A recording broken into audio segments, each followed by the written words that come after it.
I'll just repeat that. This is the last class of part one of opening your inner eye. I think you'll agree that we have covered a lot of territory since the beginning of January. We began with topics such as the 5 levels of Baha'i cosmology, the Baha'i concept of the soul, and the imaginal realm itself. This led to an exploration of these themes in the Hymn of the Pearl, Muhammad's night journey and ascension, the enigmatic encounter of Moses and Khizra in the Qur'an, the highly symbolic story of Ibn Sina called Hay ibn Yaqsan, Ibn Arabi's several meetings with Khizra, Rumi's version of the story of Layla and Majnun, and finally Sheikh Ahmad's explanations of the world of Herkalia, mankind's 4 bodies, and the advent of the Qa'im as a new manifestation of God. Throughout these journeys, we've focused on the characteristics of the world that appears once the inner eye opens up, as well as a few of the stages involved before inner vision can begin. But what we haven't asked is where the inner eye is located. That's the subject of tonight's class. The answer is quite simple. The inner eye is in the heart. For many authorities in Islam, the Babi and the Baha'i faiths, knowledge of the human heart is the key to knowledge of God, the macrocosm, and the microcosm. In these religions, the heart is the rational soul in its full perfection and the goal of creation. Made in God's image, the heart embraces all of reality. Only through the human heart can true equilibrium between God and the cosmos be established. Tonight's agenda includes descriptions of the heart in the Qur'an, the Hadith, the Sufi tradition, and finally in the writings of the Bab and Baha'u'llah. So the Quran employs the term heart, which is the Arabic word qalb, 132 times, while using near synonyms on several other occasions. The root meaning of the word is to overturn, to return, to go back and forth, to change, to fluctuate, to undergo transformation. The Quran uses the term heart in a variety of senses, all of which point to the centrality of the heart in human beings. It would take far too much time to provide a thorough survey of the Quranic use of the term, so we'll look at a small number of examples of the major senses of the word. The Quran pictures the heart as the core of that which makes a human being human, the center of the human personality. And since humans are intimately tied to God, this center is the place where they meet God. Since the heart is the true center of the person, God pays special attention to it and less attention to the actual deeds that people do. Okay, so I'm going to have to share my screen and have some readers. Let me see here. As before, all of the actual quotes from the study Quran are in red. Ah, how do you like that? Milton, somebody beat you to the punch. Haha, Robert, it's good to see you. So would you like to read number 1 for us? Yeah. There is no blame upon you for being mistaken therein concerning the disbelievers and hypocrites' words, but only for that which your hearts intend. God will not take you to task for carelessness in your oaths. Rather, he will take you to task for what your hearts have earned. And God is forgiving, clement. Those two are from the study Quran. The last one is a Hadith. God looks not at your bodies or your forms, but he looks at your hearts. And so Muslim was a famous gatherer of or collector of hadith. Thank you, Robert.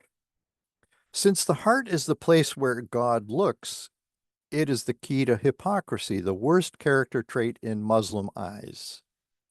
Okay, Milton, let's have you do number 2 for us. God knows what is in your hearts, and God is knowing, the clement. The hypocrites dread lest a surah be sent down against them, informing them of that which is in their hearts. Say, go on mocking. Truly God will bring forth what you dread. Quran. Hmm. Okay. The heart is the place where God reveals himself to human beings. His presence is felt in the heart, and revelation comes down into the hearts of the prophets. Okay, Lisa, let's take a look at number 3.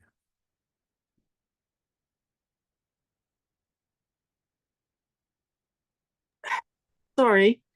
And know that God comes between a man and his heart, and that unto him shall you be gathered. It is Gabriel who sent it, the Qur'an, down upon thy Muhammad's heart by God's leave, confirming that which was there before, and as a guidance and glad tidings for the believers.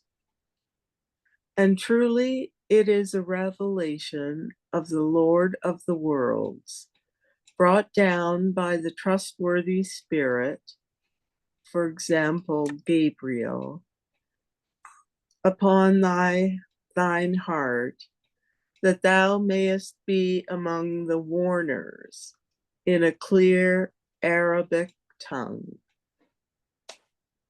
Great, thank you. So the heart is a place of vision, understanding, and remembrance. If it is unable to perform these functions, it is said to be blind, covered, or locked. Okay, Margaret, let's take a look at 4. Have they not journeyed upon the earth that they might have hearts by which to understand, or ears by which to hear? Truly, it is not the eyes that go blind, but it's hearts within breasts that go blind. Surely we have placed coverings over their hearts, such that they understand it not, and in their ears a deafness. Do they not contemplate the Qur'an, or do hearts have their locks upon them? All from the study Qur'an. Okay, thank you. So the heart should be soft and receptive to divine guidance, light, and love. But the hearts of the wrongdoers are hard and harsh. Okay, Linda, that's number 5.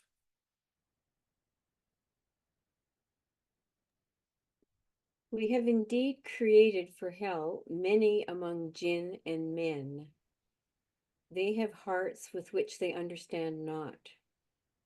They have eyes with which they see not. And they have ears with which they hear not. Such as these are like cattle. Nay, they are even further astray. It is they who are heedless. The study Qur'an.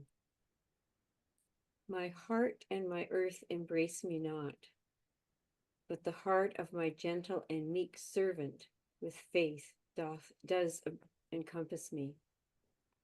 Hadith Qudsi. And I did ask Mark what Qudsi meant, and he said when the Hadith is spoken as if God were speaking. That's Correct? right. It's almost like an extension of the Quran itself.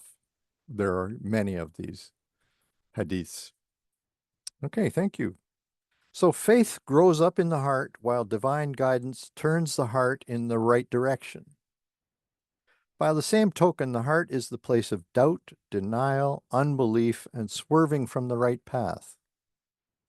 It is where Satan directs his attention, trying to instill misguidance. Quranic verses locate such verses as purity, piety, confirmation, softness, expansion, peace, love, and repentance in the heart. However, these virtues are not inherent to the heart. They must be put there by God. If God does not purify the heart, it will be sick, sinful, evil, hard, harsh, full of hate, anxious, and so on. Overall, the Quran makes it clear that the heart has no fixed nature. However, there are standard qualities that the heart should have, and any heart that does not have them is faced with the danger of deviation, misguidedness, and wretchedness. Several hadith point to the instability of the heart, its ability to accept any quality whatsoever. The heart, in keeping with its root meaning, never stands still. One of the Prophet's wives reported that Muhammad used to pray with these words, and Elizabeth is going to read number 6 for us. Oh, you're muted there, Elizabeth. O he who makes hearts fluctuate, fix my heart in thy religion. She asked him about that, and he replied, O Salama, there is no child of Adam whose heart does not lie between the two of God's fingers. Whomsoever he wants, he makes go straight, and whomsoever he wants, he makes to swerve. Hadith by Tirmidhi. Okay, thank you. Okay, so that's just a few from the Quran. You can see that it's covering a wide territory. So in later centuries, the Sufis followed the Quranic description of the heart as an indefinable reality that assumes a wide variety of qualities. They were primarily concerned with bringing out the standard qualities the heart should possess and showing how human perfection depends upon actualizing these qualities. For the Sufis, the heart is the divine form within us that must be brought from potentiality to actuality. Through perfection, it comes to manifest both hands of God. So we'll look at the idea of the two hands of God in a few minutes. The Quran called upon the heart to assume a whole series of positive qualities, such as guidance, faith, intelligence, understanding, light, and certainty, among others. In fact, however, the heart is caught between the two sides, light and darkness, spirit and body. It may be dominated by that soul that commands to evil, in which case it is predominantly dark. It may stand in the middle between spirit and soul, in which case light and darkness contend with each other. When light gains the upper hand, the soul blames itself for not conforming wholly to the spirit. Only in the greatest of human beings, the prophets and the friends of God, has the soul attained to peace with God, so that the light is in total ascendance. Only in them can we truly speak of the heart. Other people, though human from a certain point of view, have not attained to the fullness of human nature. They are not, to use the common expression, possessors of hearts. The subject of the heart is a vast one within Sufism. What I propose to do is introduce a few of the main features various prominent Sufis have highlighted in their writings. This will not pretend to be a comprehensive view of the subject. Okay, so let's start with a fellow by the name of Al-Hakam al-Tirmidhi. He died in the late 10th century. Al-Tirmidhi produced one of the earliest systematic analyses of the Quranic verses dealing with the heart. In it, he identifies 4 levels of the heart, corresponding to ever-deepening certainty and rootedness in God. And I sent this out to you the other day. He then correlates these 4 levels of the heart with 4 levels that the soul may attain. So this is you could see in the, this left-hand column, it's a process of going inner and more inner and inmost, if you like.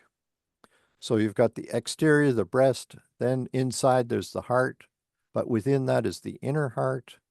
And then even beyond that, there's the kernel of the heart. And he linked them up with the different souls that we had talked about early on in our consideration of the Baha'i cosmology. There's the soul that commands to evil, and then as it moves to the heart, it becomes an inspired soul. The inner heart helps it to blame itself for all the imperfections that it has. And the kernel is where the soul achieves peace. Now I put this extra column in here just to show you that all of these are still within the world of Nasut. They are not in Malakut yet. And he refers to them as lights. The first person is the one who is only familiar with the breast, is the one who submits to the Sharia, who is a Muslim, technically speaking. They don't necessarily really believe anything, but they often said the Shahada, the statement of agreement that there's only one God and Muhammad is his prophet, in order to save their lives. But once they acquire faith over time, they become a mu'min. And becoming a blaming soul leads you to being a Gnostic. And finally, the highest level in this chart is one who asserts God's unity. So the unity is the word Tawhid. Tawhid, sorry. What am I talking about? Yeah. So you've come to the realization that there is only one God. Inside yourself, you can see that. So keeping these in mind, the lights particularly, let's look at number 7, which I see Rob is going to read for us. Each of these lights, such as the light of submission, the light of faith, the light of gnosis, and the light of asserting God's unity, is like a mountain. Submission is a mountain whose earth is the breast. Faith is a mountain whose place is the heart. Gnosis is a mountain whose mine is the inner heart. And the assertion of unity is a mountain whose resting place is the kernel. On top of each mountain is found a bird. The bird of the breast mountain is the soul that commands to evil. The bird of the heart's mountain is the inspired soul. The bird of the inner heart's mountain is the blaming soul. And the bird of the kernel's mountain is the soul at peace. Tirmidhi Bayan al-Farq. Okay, thank you very much. So Tirmidhi goes on to describe the territory each bird inhabits, along with its source in the Quran. Okay, so Hangame is going to read this one. Thank you very much. The soul that commands to evil flies in the valleys of associating others with God, doubt, hypocrisy, and similar things. God says, the soul commands to evil, except inasmuch as my Lord has mercy. The inspired soul flies sometimes in the valleys of God-fearing and sometimes in the valleys of wickedness. By the soul and him who proportioned it and inspired in it its wickedness and its God-fearing. Okay, thank you so much. And then we're going to go right on to Leslie, who is going to read number 9, which is a continuation of the same way of looking at these lights. Sorry, I'll just bring that up. Whoop, The there bird it of is. the mountain of Gnosis is the blaming soul. Sometimes it flies in the valleys of self-exaltation, mightiness, looking upon God's gifts to itself, pride, and joy in God's blessings. Sometimes it flies in the valleys of poverty, humility, disparaging itself, and seeing its own lowliness, misery, and destitution. Along with all this, it blames its possessor for its states. Nay, I swear by the blaming soul. The bird of the mountain of the kernel is the soul at peace. It flies in the valleys of contentment, modesty, firmness in Tawhid, and the sweetness of remembering God. It corresponds to the spirit. God has cleansed from it the defilement of contention. God says, O soul at peace, return unto thy Lord, well pleased, well pleasing. And he says, then repose and ease in a garden of delight. Okay, thank you. So that's the first of our Sufis. Now we're going to move on to a fellow by the name of Abu Ibrahim Mustalimi Bukhari, who died in 1042. Bukhari summarizes the qualities associated with the heart that were to dominate the tradition down to modern times. Okay, Jennifer is ready for this one. Thank you.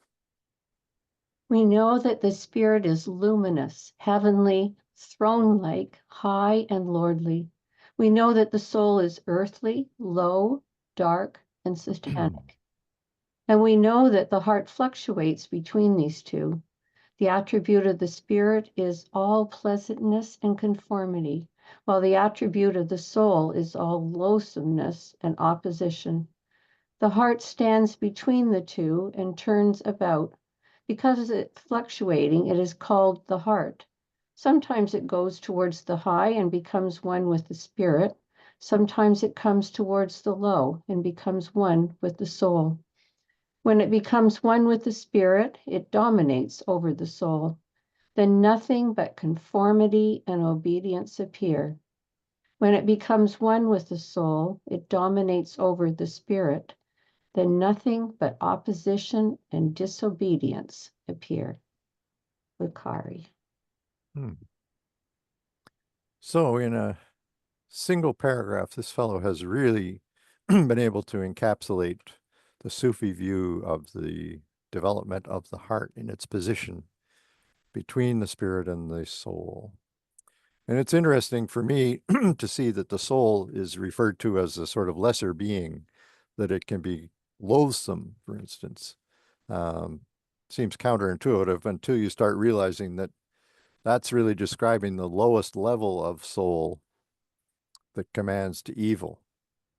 But as it evolves, of course, it moves out of that contentious phase into something much more beautiful. Okay, so number 3 is Rashid ad-Din Maybudi, who died sometime after 1126. Maybudi pays special attention to the near synonyms of the heart in the Quran. Taking advantage of the fact that he is writing in Persian, he calls the heart itself dil, and then refers to each of 4 other terms, including kalb, as a curtain over the heart. A parda is the Persian word. He sees the curtains as an ascending scale of spiritual perfections, similar to the 4 lights or degrees discussed by Tirmidhi. And these ascending perfections are submission, then faith, then witnessing, and finally love. All right, Alan, I see that you're ready to go with number 11. The human heart has 4 curtains. The first is the breast, sadr, the resting place of the covenant of submission. Islam. According to God's word, it is he whose breast God has opened up to submission. The second curtain is the heart, qalb, the place of the light of faith according to his words. He has written faith upon their hearts. The third curtain is the inner heart, fuat, the pavilion of the witnessing of the real. In accordance with his words, his inner heart lies not of what he saw. The fourth curtain is the inmost heart. Shagaf, the place where one puts down the carpet of love. In accordance with his words, love for him has rent her inmost heart. Mebuti. Okay, thank you. So Mebuti goes on to describe how God looks upon each of these curtains in a special way. The way he explains God's approach is especially moving in my eyes. He says, when the Lord of the worlds desires to pull someone who has shied away from him into the path of his religion with the lasso of gentleness, he first gazes upon his breast so that it may become pure of caprices and innovations. Then the person's feet will become steadfast on the road of the Sunnah, which is the way. Okay, so now we go on, what is it, to our fourth Sufi, Ruzbahan Bakli, who died in 1209. Ruzbahan apparently had a special way of writing that makes his theoretical works read like poetry. As Sachiko Murata says, they present not so much a theory of spiritual perfection as a verbal textual, let me do this again.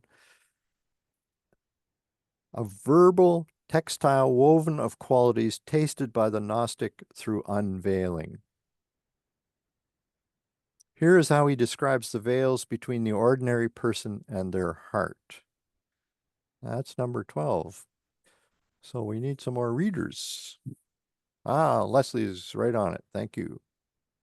The heart is like the throne. It is the place where the spirit sits. Just as heaven is the staircase of ascent, so the frames of form are the ladder into the heart's world. Just as the world of the kingdom is veiled, so also between you and the heart, which is the throne of the spirit, are found 100,000 veils. These include the 5 senses, the 4 natures, accidents, character traits, soul, caprice, Satan's, and so on. Until you pass beyond them, you will not reach the spirit's resting place. Thought-provoking. 100,000 veils. I hope he's exaggerating. Oh boy. Backley uses 2 other analogies for the heart. God's house and an oyster. Well, Milton, what are we going to say about number 13 here? Indeed, since God himself has built the heart, he calls it his own house, just as he calls the Kaaba his own house. He opened the door of the outward Kaaba and shut the door of the inward Kaaba. For the outward Kaaba is the place that creatures visit. The door has to be open, since it belongs to the common people. But the door of the inward Kaaba must be kept shut, since it is the place that God visits. It belongs to the elect. God formed the heart like an oyster and threw it into the ocean of form. He concealed the spirit of the pearl. Unless you enter into the ocean of form, you will not reach the oyster of the Holy Spirit. Rustaban Bakli. And of course, there's a pearl inside that oyster, right? Which would be the kernel. Okay, so again, we come back to Ibn Arabi, who died in 1240. Ibn Arabi provides the most detailed discussions of the heart found in any Sufi writings. His primary concern is to show how this subtle human reality, once it attains to the fullness of manifestation in the perfect human being, displays God in his infinite self-disclosure. Only the heart is able to perceive the full range of God's self-disclosures. In Ibn Arabi's writings, human beings see God as incomparable and or similar. The intellect perceives God as incomparable, comprehending God only in terms of his name, non-manifest. The intellect confines and constricts God to transcendence and incomparability. The imagination, by contrast, perceives disengaged realities in sensory form, and that's the imaginal realm. It alone is able to grasp God in his self-disclosure through the name manifest. Okay, so we have Rob or maybe Roxanne reading number 14 and maybe 15 in a minute. But intellect and imagination each perceive one half of reality. Only the heart, through its fluctuation from one state to another, is able to perceive God as both manifest and non-manifest, both similar and incomparable, both present and absent, both near and far. Okay. Thank you. And then we come to our last Sufi, Abdul Razak Kashani, who was died in 1335. He was a major follower of Ibn Arabi. Among other things, he explains that the final stage of the heart's perfection is achieved through the annihilation of the human attributes and the subsistence of the divine attributes within the human being. The two technical terms there are some you may actually know. Annihilation is fana, and subsistence is baka. Annihilation takes place through the manifestation of God's left hand, the attributes of majesty and severity. Subsistence, on the other hand, occurs when the right hand of God shows itself. And so I sent this chart out to you just to give you an idea of what I'm talking about. This is, I think, a very useful chart, particularly when you're reading the Quran. So the left hand are all the things associated with incomparability and wrath. This is not the side you want to see, but you have to realize that it exists. So it's non-manifest as compared to the right hand, which is all about mercy and similarity. So the left hand is non-manifest, the right hand is manifest. You have the majesty versus beauty sides of things. Oh, let's go down here. So mercy mixed with wrath or just pure mercy. This is where you feel awe rather than intimacy. This is the side that gives death. This is the side that gives life. And you could read that in spiritual terms, not just physical ones. Let me see here. The first and the last. This is a phrase that we see all the time in Baha'u'llah's writings. The unseen and the visible. Or there's God at a distance, or God who is closer than your jugular vein. Absence and presence. And the Sufis love to talk about the contraction of the heart and the expansion of the heart. Then you could look at it as this world and compare it to the next world. Is the movement towards God or towards the cosmos? And then coldness and heat. So all of these were from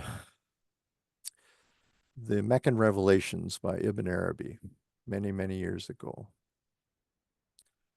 Okay, so let's see where we're at now. In Kashani's view, submission through annihilation turns into the oneness of the qualities of the servant and the Lord. By achieving the station of subsistence, baka, the individual follows God by following the desires of his or her own heart. That's how close you are to knowing the will of God. It's right in your heart and you follow it. Okay, so that's enough of previous religions. Now let's talk about the Bab, who died in 1850, as you know. The Bab discusses the heart at great length in his writings. There is no way we can do justice to this important topic this evening. We only have time to explore a few of his more important pronouncements. The first of which is number 15 that Thomas is going to read, but he's also going to read 16 in a minute. So hang in there, Thomas. And you're muted at this point.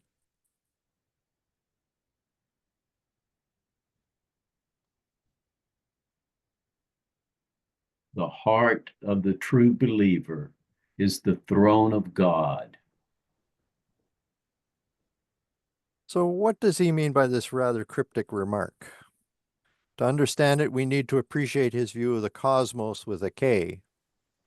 The bedrock of his teachings is the utterly transcendent nature of the essence of God.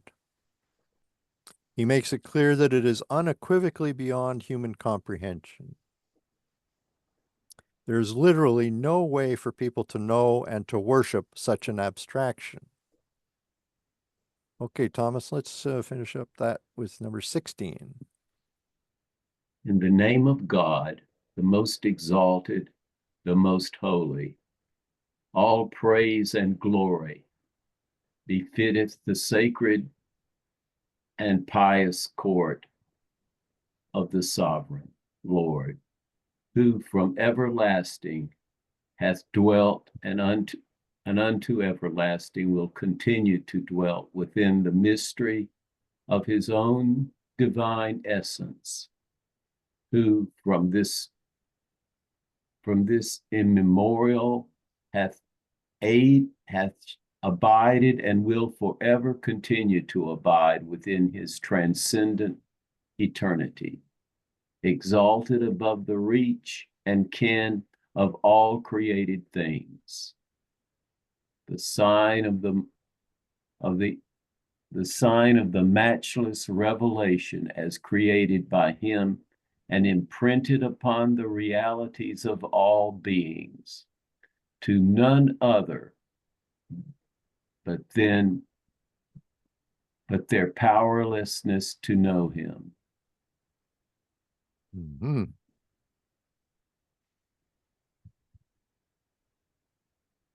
So he's talking about the divine essence here. It is not the creator. The Bab explains that the world was created by the primal will. This mysterious entity is responsible for creating physical and spiritual reality. So, Elizabeth, would you read 17 for us to give us a little leg up on this subject? If, however, thou art sailing upon the sea of creation, know thou that the first remembrance, which is the primal will of God, may be likened unto the sun. God hath created him through the potency of his might. He hath from the beginning that hath no beginning, caused him to be manifested in every dispensation through the compelling power of his behest. And God will, to the end that knoweth no end, continue to manifest him according to the good pleasure of his invincible purpose. The selections from the writings of the Bab. Okay, thank you. So it's the primal will that is responsible for sending the manifestations of God to humanity. And Nina, just in time, is ready to read that one. That's number 18. So it's a direct continuation of the passage just above. Sure. And know thou that he, the primal will, indeed resembleth the sun, or the rising of the sun to continue till the end that hath no end. Yet there hath not been, nor ever will be more than one sun, and were its settings to endure forevermore. Still there hath not been, nor ever will be more than one sun. It is this primal will which appeareth resplendent in every prophet, and speaketh forth in every revealed book. It knoweth no beginning, inasmuch as the first deriveth its firstness from it, and knoweth no end, for the last oweth its lastness unto it. The Bab. Selection from the writing of the Bab. Okay, this is a super important topic that really I think the Bob is the one who has sharpened our awareness of the nature of God in this way. I don't really feel that anybody has done an excellent job of explaining the primal will before the Bob. It's mentioned in passing in different places before him, but not to the extent that he showcases it. So because no access is possible to the essence of God, the Bob explains that it was therefore necessary for the primal will to describe himself to his creatures, so that they might recognize their creator and attain their supreme end. So how did the primal will go about this task? In his commentary on the tradition of truth, the Bob writes that this divine self-description is itself a created being. Okay, so number 19 needs a reader. Okay, Jennifer, thank you. It is unlike any other description. The sign of he is the one who hath no equal, and the truth of the servant, his true being. Whoso hath recognized it, hath recognized his Lord. This description is denoted as the soul or self, and that he who hath known himself hath known his Lord. At other times it is expressed as the heart, which is a description of the divinity by the divinity, and is the essence of servitude. It is the sign of God shown by him in the world and within the souls of men, that it may be revealed unto them that verily he is the truth. Behold with the eyes of thy heart, verily thy truth, the truth of thy being, is the divinity of thy Lord revealed unto thee and through thee. Thou art he himself, and he is thou thyself, except that indeed thou art that thou art, and he is that he is. The Bob. So, do you recognize how important that statement is?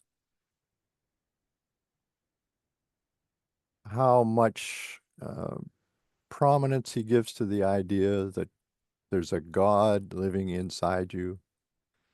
That's the part that was created in the image of God. Deep, deep, deep within the heart. And I started out this course by calling it the trust of God. But we can easily talk about it as the heart, although that term is so misused by people. It's so common. It seems banal to call something so elevated by such a mundane term. This concept of heart, fuad, is one of the most important principles in the writings of the Bab. The station of the heart is the highest stage of a created being's existential reality. It is the reflection of divine revelation itself within the innermost reality of things. This means that the heart is a synonym for the trust of God within each of us. Okay, Rob, that's number 20. And maybe as well number 21. The heart is the station of the pure revelation of God within, a reflection of the realm of the primal will at the human level.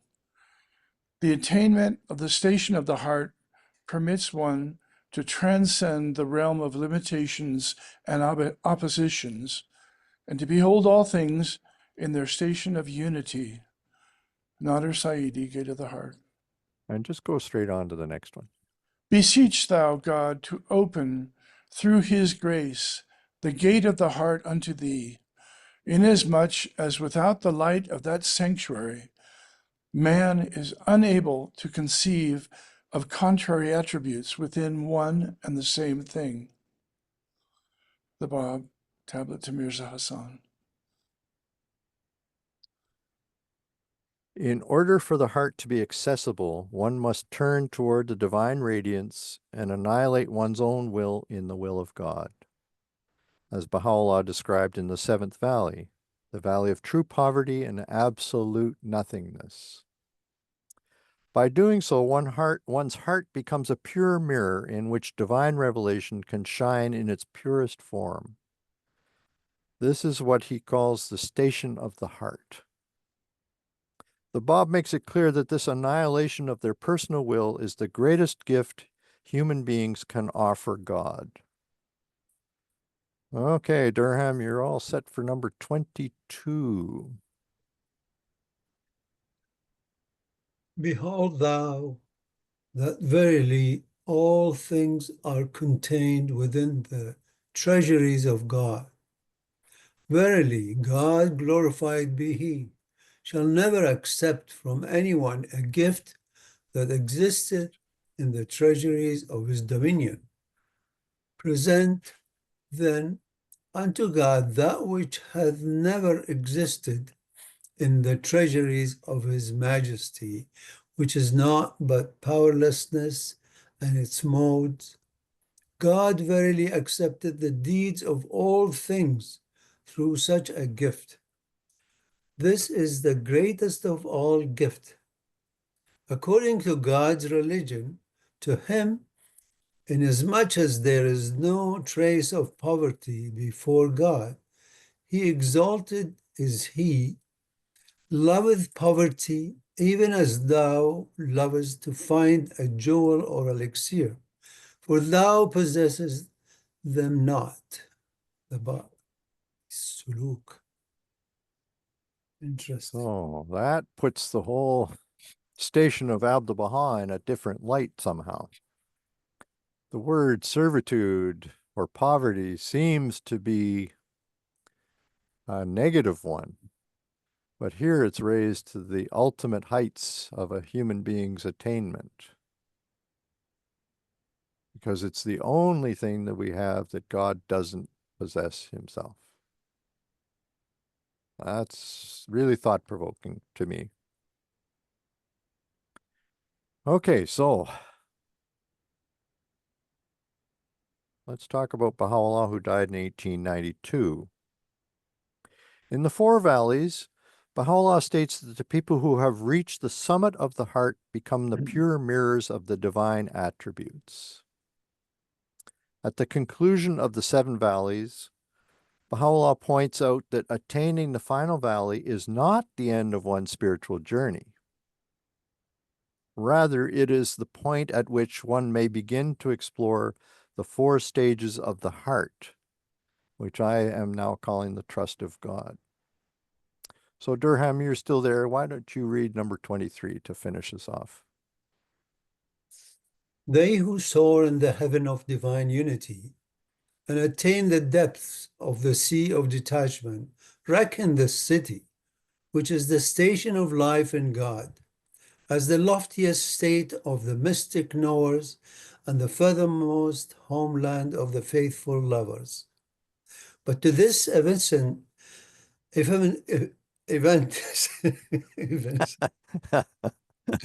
but to this evanescence, one of the mystic ocean, this station is the first gate of the heart's citadel, that is man's first entrance to the city of the heart. And the heart is endowed with four stages, which would be recounted should a kindred soul be found. Shattered was the pen of once, rent and torn in twain the page, when the pen did reach the point of depicting such a stage. That's Rumi, Baha'u'llah, Seven Valley. Well. Yeah. So I'm going to leave it there.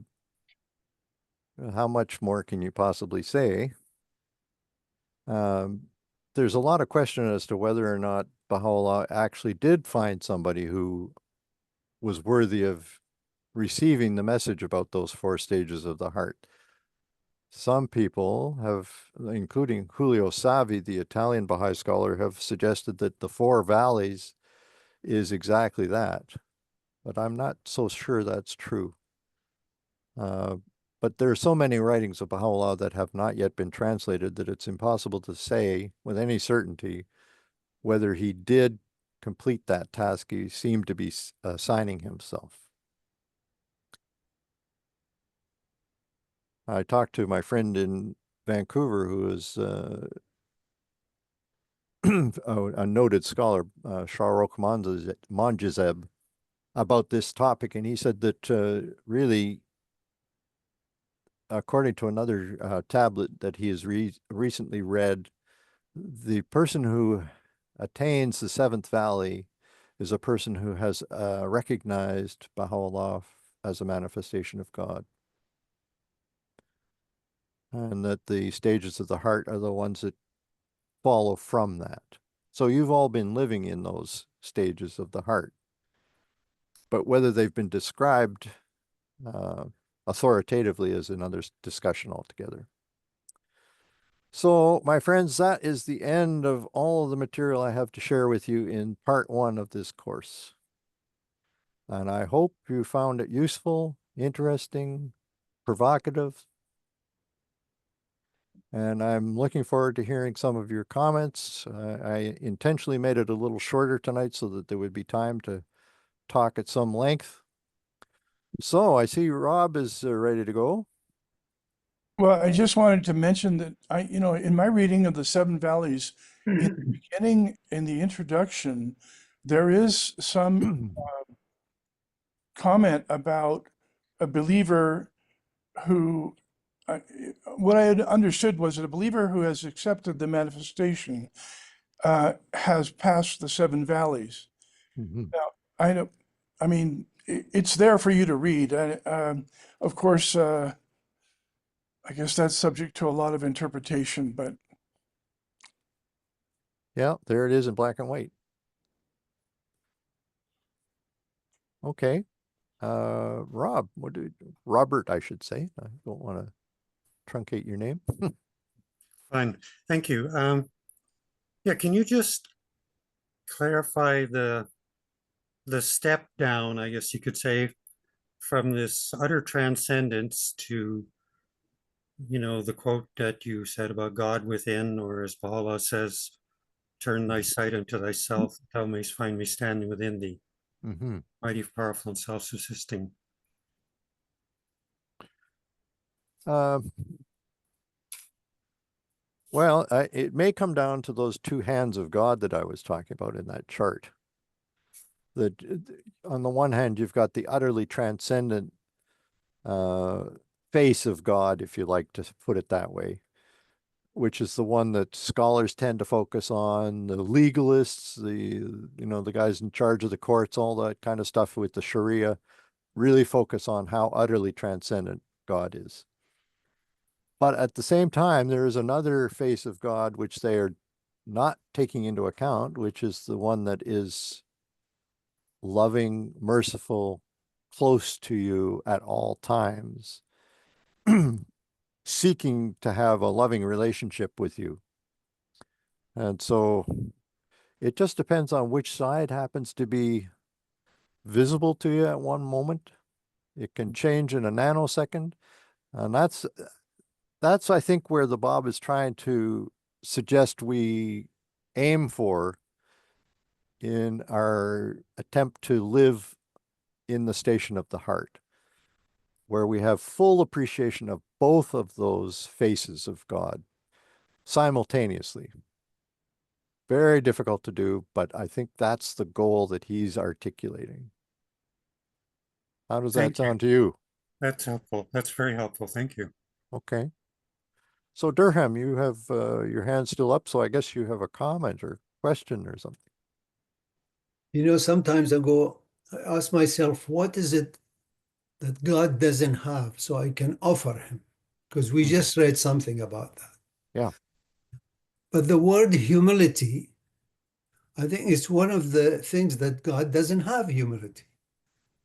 And I think to be humble, he will be jealous of us that he doesn't have this thing, but but he says, "Oh, look at this human being. He's humble. That's good. I don't have that attribute." Yeah. This is one comment. The other one is, you see in Quran the word qalb and fu'ad, which are both heart. It came in many verses in Quran, both of them in different locations. But this fellow, Maybudi, the one you quoted him, he brought another word, which is very interesting, shaghaf. That word comes in the story of Joseph and the wife of his boss. When she saw him, as if he thrown an arrow in her heart, but not the heart. It's a layer around the heart or inside the heart. You know what I mean? It's not the heart itself. So Maybudi he's referring this as the third part of the heart, but it is not the full heart. It is a layer outside and inside the heart. Now, is it sort of a protective covering? Is that the idea? Well, I don't know. I don't know about that. But it didn't help her. The wife of the Aziz. It didn't help her. She fell in love.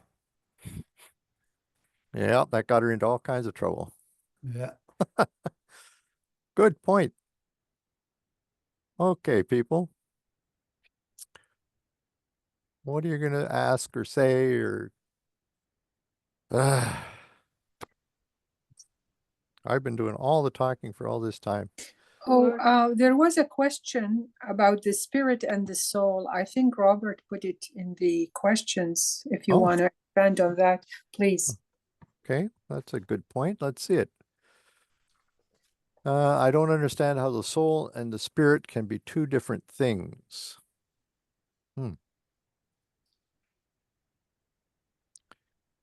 Yeah. Well, they are. I don't know.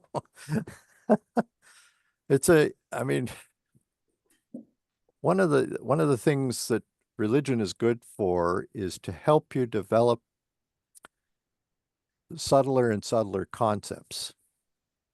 And I think this is one of those, that we need to distinguish between words that we throw around casually as meaning the same thing, but they don't necessarily mean the same thing. So the soul, as we saw early on in the course, is capable of transcending its nasty self and focusing more on the light that's coming from the higher world, right? And by doing that, it is transformed eventually into the soul at peace, right? Where is it getting its light from? Well, in that, using the terms we're just using now, you could say that that's the spirit. Is that the Holy Spirit? If it's from another world up above, I would say yes, it is. So does that help in any way, or am I just making it worse? That was from you, Rob, was it? Yes, it was. Yeah, I have to think of it in some different terms because we are so accustomed to reading about the soul and the heart and the spirit as being in some way intrinsically the same. So it requires a different approach. I have another question about the left hand and the right hand. It seems that there are qualities of the left hand which are admirable and good, that they're not necessarily negative, derogatory, or that they seem to have some good aspects in them. Yeah. I mean, they're godlike, right? So they're all good, but they terrify us immensely in some cases. Not all, but in some cases. But we have to come to know them and to love them as much as we do the merciful side. If we're ever going to achieve justice, we have to embrace that left hand. right? Okay, Lena, what's up? Okay. All right. Mark, I have to tell you, you have done an immense, incredible research for this class, and it's just absolutely magnificent. Your selections are absolutely wonderful. But I have a request. I Uh-oh. don't know if that fits into your plan. You give us a wonderful, very scholarly presentation introducing particular readings, and then we read the readings. And for me, those readings are very, very dense. I would wish for us to maybe stop and smell the roses a little bit and talk about the content of this paragraph that somebody has just read. Because we read Yeah. it and we move along, and I'm sitting here, wait a minute. I don't know what that means. I don't know what that means. So Okay. I don't know if other people feel the same way, but this would be my request. Otherwise, thank you very much for this incredible selection of readings. Thank you. Yes, for sure. It's beautiful. Well, my wife would agree with you 100%, Lena. She's always saying, less is more, less is more. So, but I have a big vision of, how these things are all linked together, and I feel it's important to put that out in a relatively short period of time where people will. But if we don't understand the content of the paragraph, Well, you're right. You're right. And then it becomes a course that's at least twice as long as this one was. fine. As long as we end up understanding 1/3 of it, I'm happy. So you're all in favor of us redoing the whole course, but at a Oh, no. slower pace? I hear what you're saying, Something to though. think about. Yeah, I mean, I would feel a lot more comfortable doing what you're saying if we were all in the same room together. Oh, fair enough. This particular mode of delivery imposes certain limits to me. Yeah. I mean, it's very difficult to have more than one person speaking at a time here. Yeah. It becomes quite jumbled, that kind of Yeah. thing. So that's one of the reasons I've chosen to do it this way. Plus, I was also not wanting to impose on people's time beyond a certain number of hours.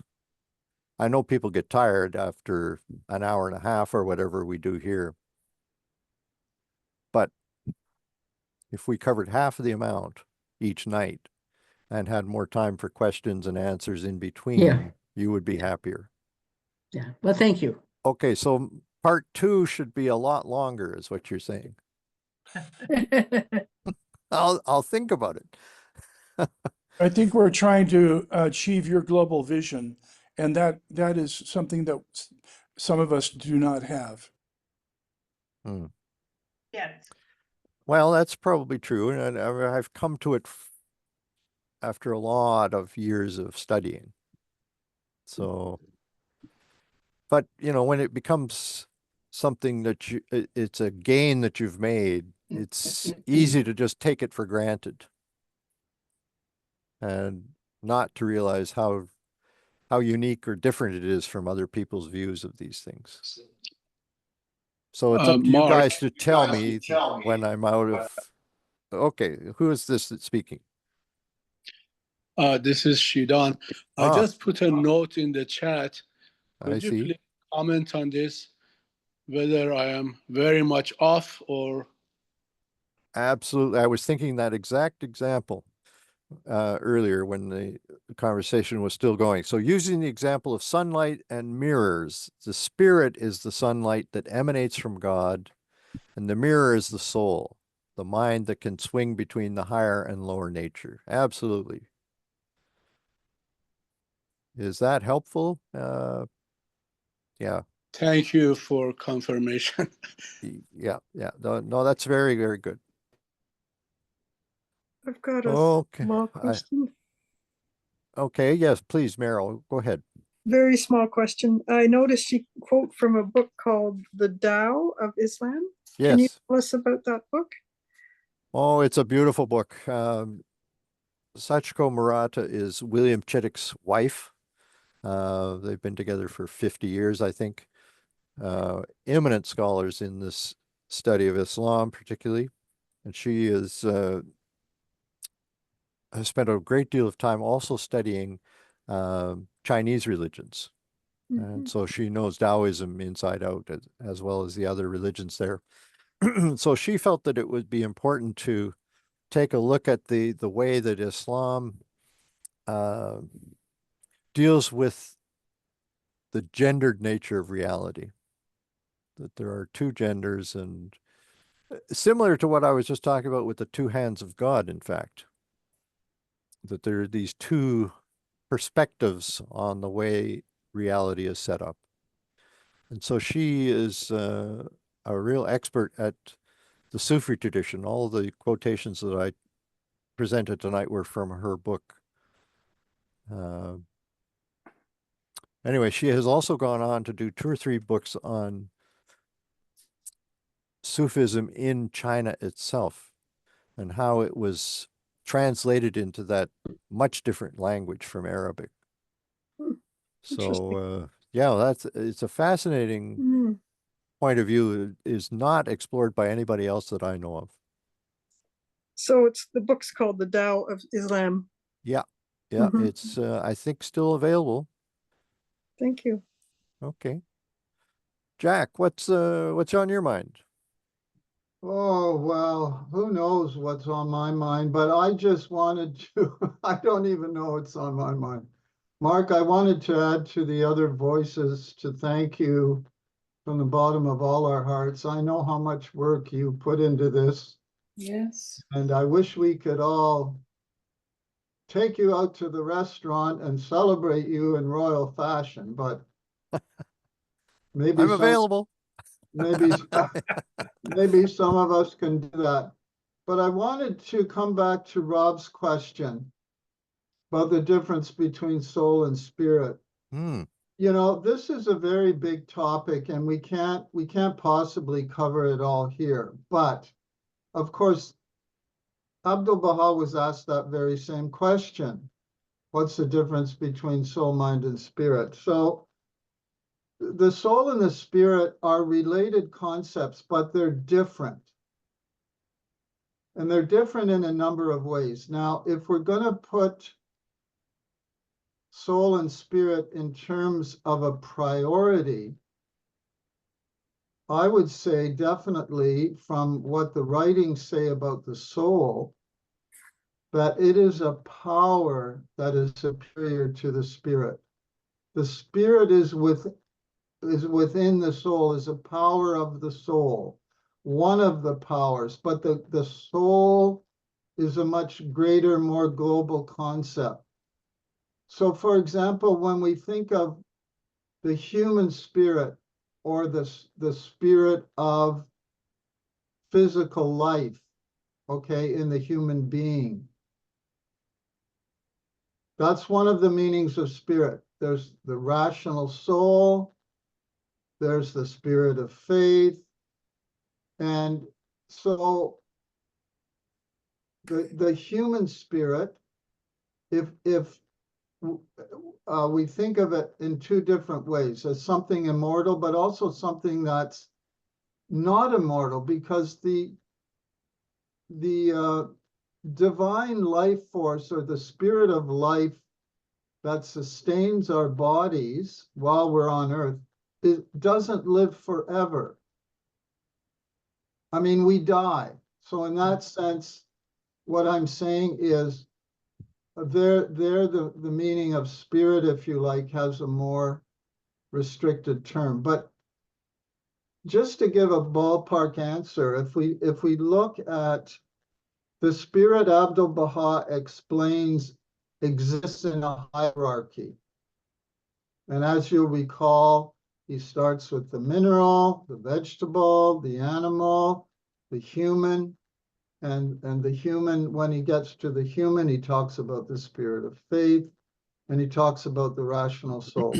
But if you look at what Baha'u'llah says about the soul, it's a much more glorious, a much more, he describes it as a divine gem that the most acute mind can never penetrate, and so on. So I think generally speaking, we can say that the spirit is a power of the soul, but the soul is a much greater entity that we'll never be able to fully understand. Baha'u'llah is categorical about that. It's a creation of God, an immortal creation of God, and we'll never be able to fully understand. The soul contains all the worlds of God, Baha'u'llah says. The soul contains within it all the worlds of God. We can't say that about the human spirit. But we can say that about the divine spirit. Yes, definitely. And we can say that also about the soul. But when we say the divine spirit, what are we talking about? We're talking about the Holy Spirit, I guess, there, right? Yeah, that's right. So anyway, that's my ballpark answer on. But Rob, it's a very big question to sort out all of these differences, and it's not easy. We're dwelling in the land of blown minds to some extent. Oh, I thought we were getting all the answers today. No way, VJ. But Okay, so now I see it's either David or Belinda who are interested in adding something here. Ah, it's David. Okay. It's me, yeah. Well, perhaps I can make or use an analogy here. And use it as you would in a dream. Imagine that you have a piano, and the piano has everything in it to its own qualities, so to speak, are in the piano. You've got the keys, you've got the strings, the you've got the hammers, and it's all there. Okay, but in itself, if it is not, if that's it, but it's useless in the sense that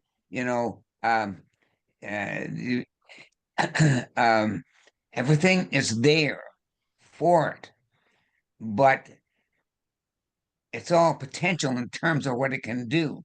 So pianist comes in and sits on the stool and starts to play. So and beautiful sounds come out of the piano.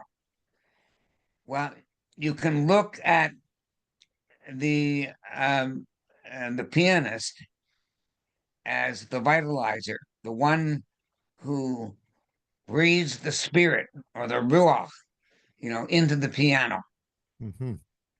Okay, so that you can see the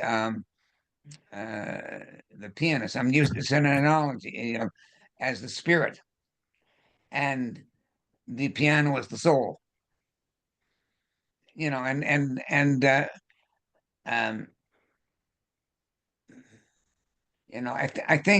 think perhaps this is a good analogy.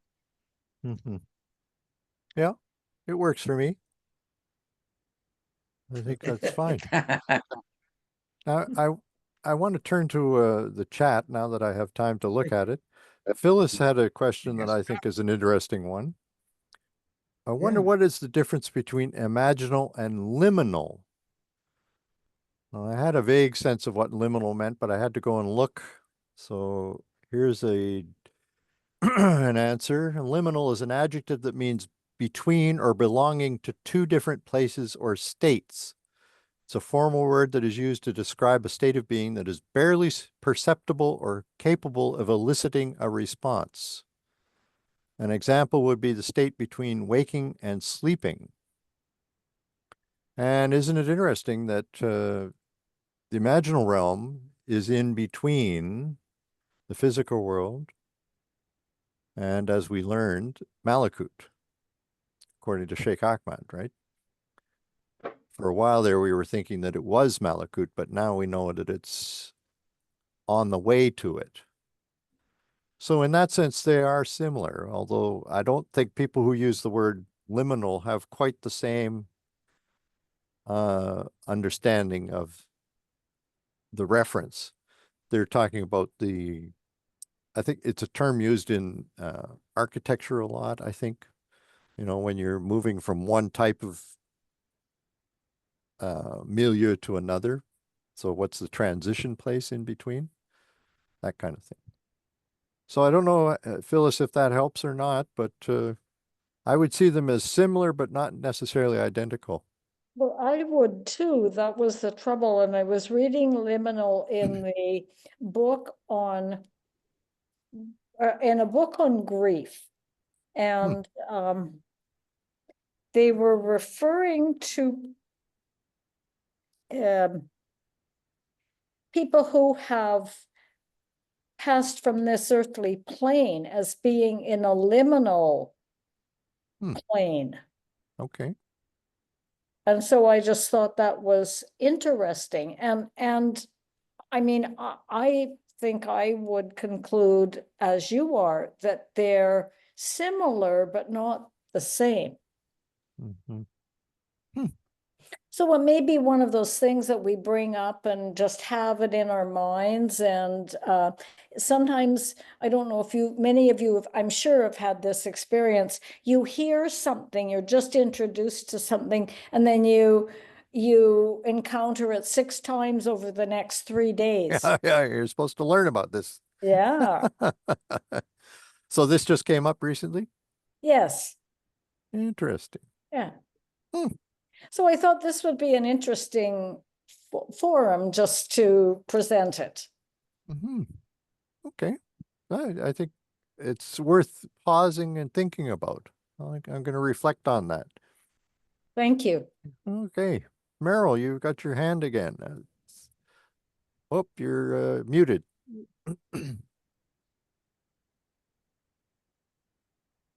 Okay, it's linking to all this stuff we're just talking about, starting where Jack was talking about spirit and soul, and then he was saying, is it mortal or immortal?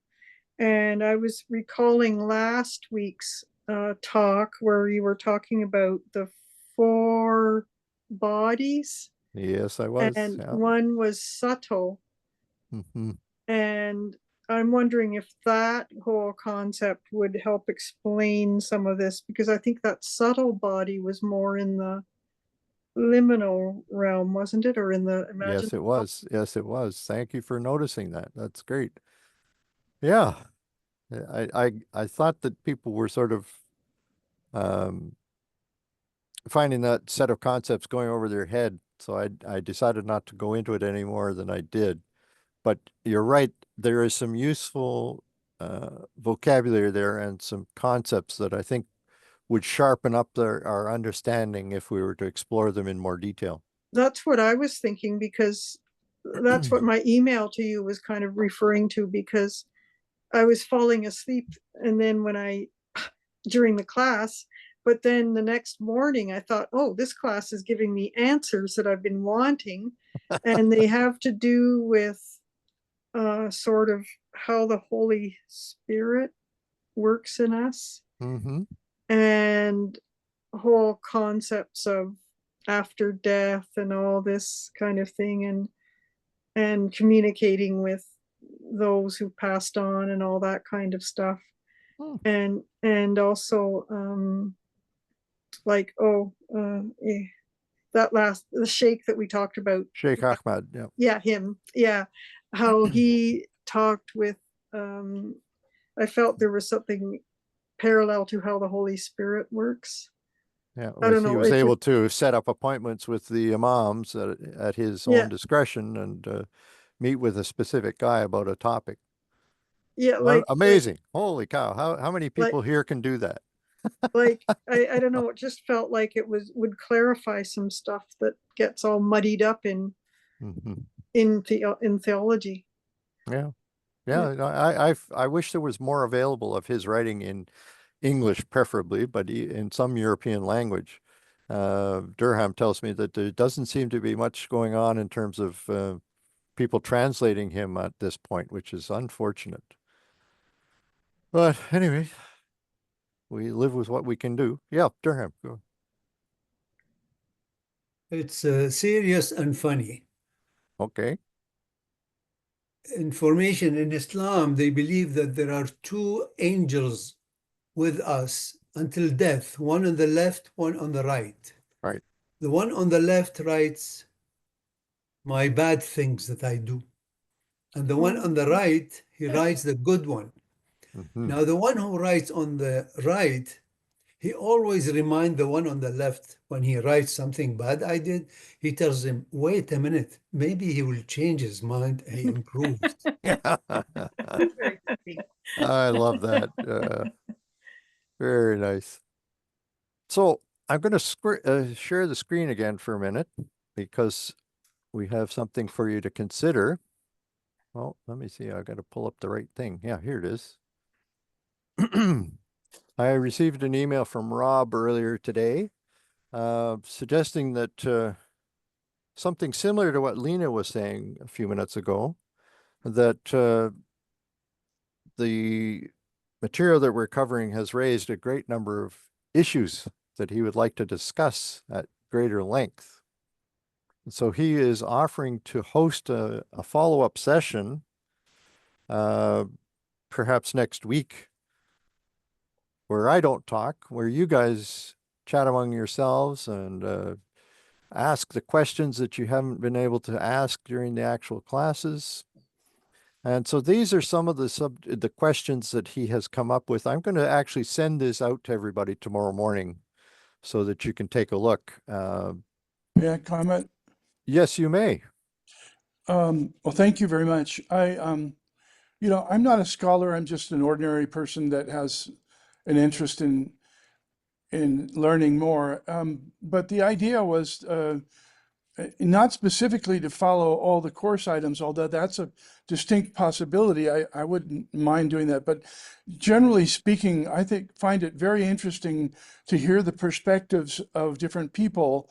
And because the course content was so dense, there wasn't, and it's difficult to manage discussions. But I thought it would be really wonderful for those who have an interest to continue.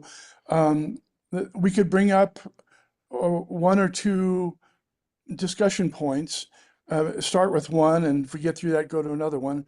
But just to discuss how these things resonate with other people and learn from each other, through the discussions. So these topics that I wrote down are just a few, and there are many. There could be many more, and it would not necessarily need to be limited to one follow-up session.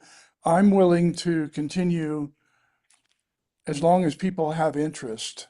So if there is interest, then we would follow basically this same format where a topic or topics could be suggested or introduced, and then we would discuss it and hear what different people think.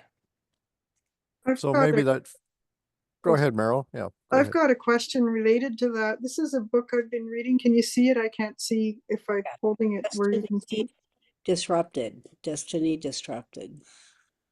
Okay. It's a history of the world through Islamic eyes. And the author is named, oh yeah, you can probably see it now, can you? I can't read the name. Destiny Okay. Disrupted. Tamin Ansari, I don't know if I'm saying it right. Tamim and then Ansary.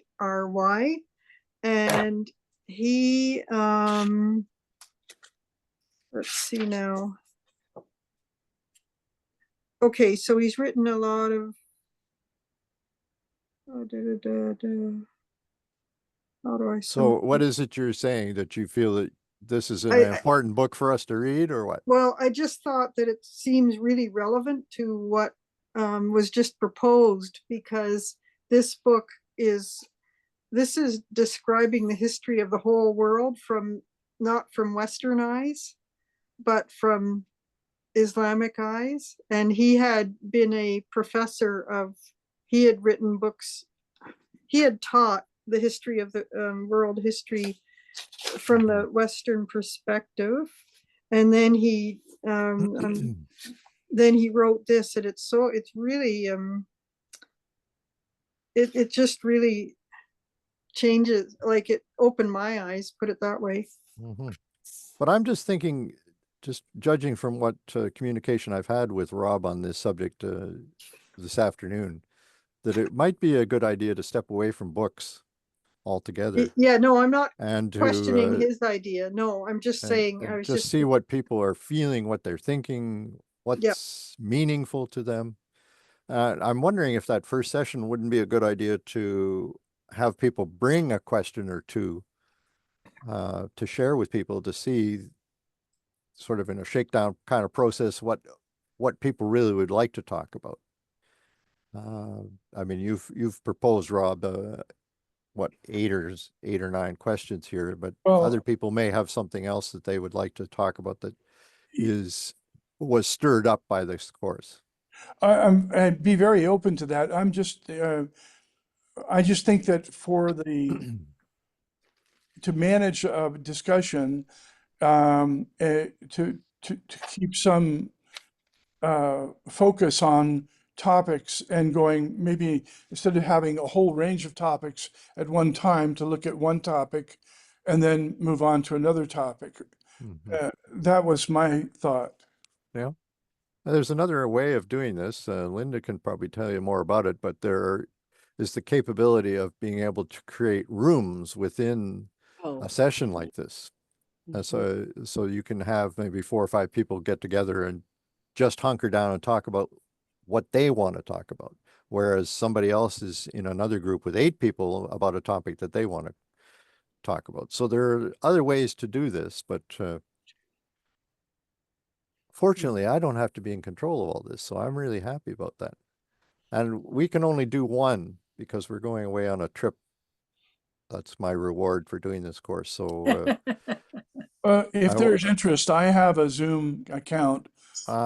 It's just all depends on if people are interested. We can work out the details. Sure. But the important thing would be, I'd just love to be able to have a dialogue with other Baha'is that are interested in studying, and maybe we can provide insights to each other that would be helpful. Rob, I have a question for you about that. Would this be sort of a freewheeling discussion, or would you be providing text, or is it, because Mark has, in his presentation, he's of course provided a whole series of texts, but in your idea of the follow-up, it would just be freewheeling discussion type of thing? Yes, I think it would be important to follow the same structure that we follow, where people raise their hands, so that you don't have individuals talking over each other. But yes, I think it would depend on how the discussion goes, where it would lead, right? But it's pretty much freewheeling with a little bit of management, perhaps. Yeah. Belinda, you have your hand up there as well. Oh, you need to be unmuted though. There you are. Yes. Oh. I just wanted to remind the people in the Ottawa area that next Wednesday night there's a memorial for someone many of us knew who died last year. Who is it? Might not be able to attend this next week. Who is this? Remember Tanny, yeah. Laurie and Ferry, they're hosting a memorial for Jenny. It would have been her birthday. I see. Okay, I didn't know about that's this. next Wednesday night. Okay. And not everybody was informed, because there's just too many people. Right. And I think the information went mainly to the people in our cluster. Right. But yeah, they're hosting that. Jack would know about it. Elizabeth would know about it. We know about it. We're not going to be able to go, but right. It would be a conflict for some of us if it Yeah, was I next was Wednesday. actually planning to go to that memorial for Janice. Well, I'm sort of committed to going there too. Has it been a year And then- already? Yes, it's been. Oh my no, more it was than a year. No, it's her My- birthday. Unbelievable. Wow. She Yeah, died she last died, I think, in February. January. No, February. She died last February. February. 13th. She's my cousin. Okay. The Yeah, 16th you know, we didn't know 16th. that. Yeah. Wow. What a lovely lady. Oh, yeah. Okay, so now we get into 16th of difficulties with April the planning. would have been her birthday. Yes. 16th of April would have been her birthday. Okay. Yeah. Well- Mark, thank you so much, Mark. It's been a wonderful sessions. Thank you so much. So colorful and amazing. Thank you. Well, you're welcome.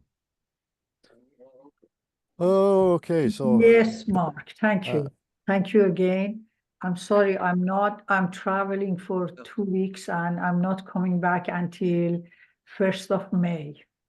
okay. Yes, yes. And this subject, I think I'm going to review all on YouTube again, all your courses again, because we need to a little bit get deeper to this subject, because this is subject never end and never start. Yeah, that's right. It's not going to be finished yet. Yeah. Thank you. You're And welcome. We're finished. yes, We could postpone the next discussion meeting and make it 2 weeks from today, if that's better for people. yes, I love it. Yeah. Thank you. What do I want to do 2 weeks from today? So we'll be out of the country at that point. So what I'll do is I'll share the distribution list with you and let you set that up. Okay, Mark, if you would just include, what I would ask is that if you include my email, which is robved@gmail.com. And then if there's people that are interested, if they could just send me a short email saying that they're interested, and then okay. I can set up a Zoom meeting and send out the contact information. And Okay. And that would be from 2 weeks from tonight. So the 2 weeks 23rd. from today, yes. Okay. That's what I'll do.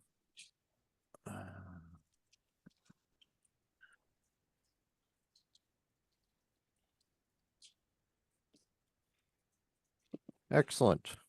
Okay, folks, now I just need to say that I'm not 100% sure what date the part 2 is going to start. I had initially thought, oh, I'll have no trouble. I'll just do it in sometime in the fall. But I'm not sure how fast I'm going to be able to produce 12 new classes. It's none of them have been written at this point, so it's starting from scratch. So there's a possibility that I may get cold feet and want to postpone it until January. So I will let you know, though, by the midpoint of August, probably, what I'm going to do. Okay? And part 2 is about Carl Jung. Carl what? Jung and his Red Book, Oh, yes. which all takes place in the imaginal realm. So that's why I've given you all this wonderful background that most readers of that book don't have. So are you're, we, sorry, yeah, go ahead.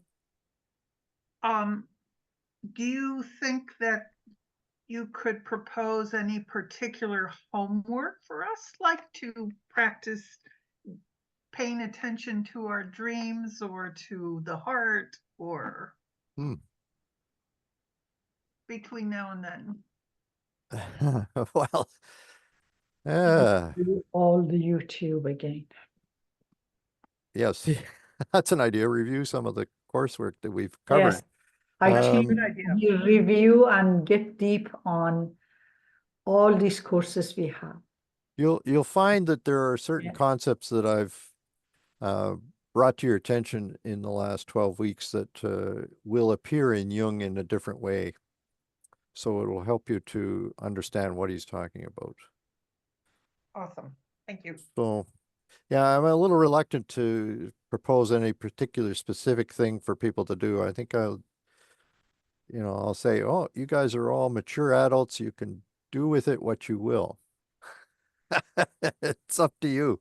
If you use it or don't use it, I don't know. Anyway, so that's all. How about that? I get some free time now. My goodness, that feels good. Yeah. Mark, when you are going and when you are coming back? We're leaving on the 22nd of April. We'll be back on the 7th of May. Okay. We're all friends in Ottawa. Can we get together after you are coming back we can book a restaurant and we go there all? Oh, sure. Oh, yeah. Maybe not on the 8th, but give it a few days. Not of course, not at the end of the May, somehow around. Yeah, sure. That'd be great. Yeah, Yes, Mark's open to being feted and he deserves it. So let's do that, man. Yes. Great idea. Yeah, you deserve it more. Yeah. Yeah. Thank you.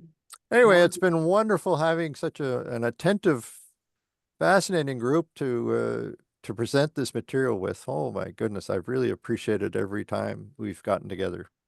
So thank you from the bottom of my heart. It's been wonderful. I look forward to seeing you again at some point in the near future. And thanks to Linda too for piloting us with the electronic aspect of things. Thank you, Linda. Thank you. Yeah, it's been pretty seamless, hasn't it? Yeah, she taught herself the whole thing way back when. And she's We don't always get a chance to address all the comments in the chat, but they come out later. So I hope people feel that their comments are heard at some point. And I really love the music that you shared with us. Yes. Yeah. Unfortunately, we accidentally started the recording before the music started one night. And I received a message back from YouTube saying that we couldn't include it because it was copyrighted. And so they asked us to remove that part of the evening. So that's why we made a point of starting the recording after we played the music, which is unfortunate because I think it really does add something that the people who are just watching online are missing out on. Them's the breaks. Yep. But thank you for that comment. That's I appreciate knowing that it was well received. Oh, lovely. Okay, one thing I'm going to ask, not that if your get together is not only for Ottawa, even friend of Gatineau or around that area or Quebec site, by all means, welcome.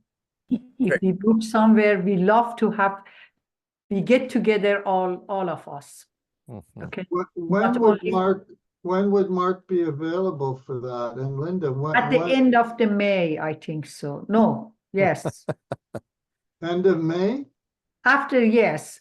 Well, sometime mid-May. Mid-May, around that time. Mid-May, around that time. Between mid to end of May, we can find a nice place for lunch or dinner, and we book for 30 people or 20. But bear in mind that if there's a feast comes in the middle of May, you better check the date of the feast. You're setting up a date. You can worry we about do the details lunchtime, yourself. don't worry. We arrange for lunch. That's okay. Well, Mary, you'll have to give me another point. Advance warning so I can get a plane ticket. I love it. Thank you. Looking forward to see you. Another point. Mary, Hello? And you don't need to go to the point. hotel. I have a room for you. We have great tacos in California if you want to come out here. Well, we're not making any trips to the States right now. Sorry. Yes, we can. Sorry. Yeah. Joey, are you really going to come, or is that just your sense of humor? Are you really going to come? No. Well, we'll see. Why You not? never know, Jack. It would be great to see you again. I'd just like to say something, please. Yeah, go ahead, Belinda. Yeah, go ahead. We would prefer a daytime event because driving at night or after dark isn't safe for us. Yep, understood. Yes, I understand. Thank you. And that was the reason I say we are going to have a lunch somewhere. Yes, thanks. I'm glad you said earlier lunch or dinner, and it's Yeah. Yes. lunch. Okay. Definitely. Excellent Okay, folks. suggestion, Mehri. Excellent suggestion. Okay. So let's say goodnight, shall we? Allahu Thank you. Akbar, everybody. Linda, thank you so much. Great to Thank see you so everybody. much.